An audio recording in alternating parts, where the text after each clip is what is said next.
Imagine living in a country where it rained bombs, where children rarely survived their adolescence, and famine was nothing out of the ordinary. Would you aid these people suffering, or would you think only about yourself? That is what isolationism is, to think of yourself first all the time, no matter how well off you are. Aiding others and giving when you can is what the US focuses on with imperialism. Imperialism gives the US the power that has helped African health for decades. For example, in Africa, the occurrence of HIV has been halved, TB deaths have decreased by 40%, while malaria deaths have decreased by 30%, and 50% fewer women die while giving birth. Thank you, imperialism. Not only does imperialism allow the US to help during medical crises, but help those being oppressed by atrocious dictators. In the 1890s, Cubans were being held under the oppressive Spanish leadership. This put many Cubans into concentration camps where a mass number of people died from famine and disease. Cubans pleaded for America's help, and America intervened in an oppressive administration to help liberate the Cubans. Thank you, imperialism. What would have happened in World War II if many imperialistic nations, such as the US, had not come together to save those being targeted by the Nazis? How would this horrendous war have ended? Because multiple nations believed in helping those who were unable to help themselves, we were able to finally put an end to an awful war. Thank you, imperialism. By being an imperialistic power, the US has blossomed into a strong country. In 1867, the US acquired Alaska and its valuable land for only 2 cents an acre from the Russians. Through this purchase, we gained materials that were not as available to us before: timber, minerals, and oil. This acquisition ultimately helped the US in its developing process. Next came the annexation of Hawaii in 1898. This helped the US economy enormously.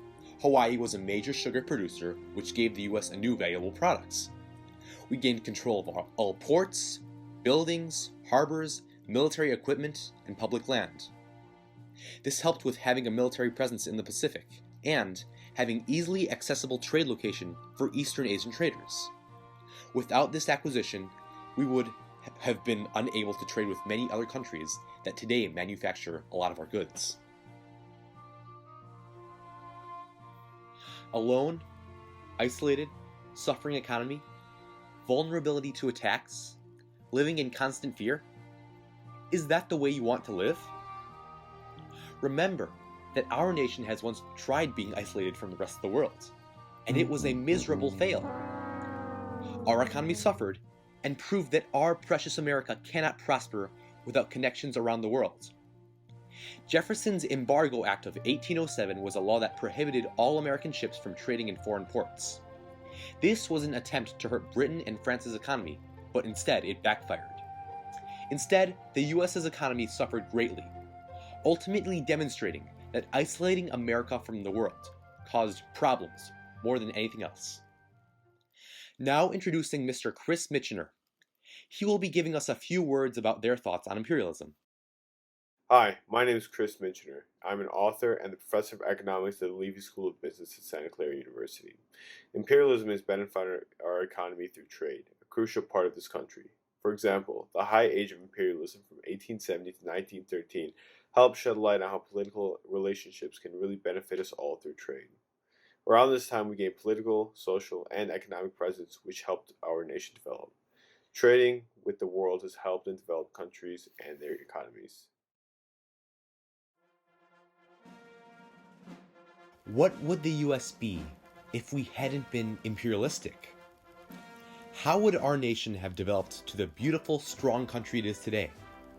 Imperialism is what makes America America.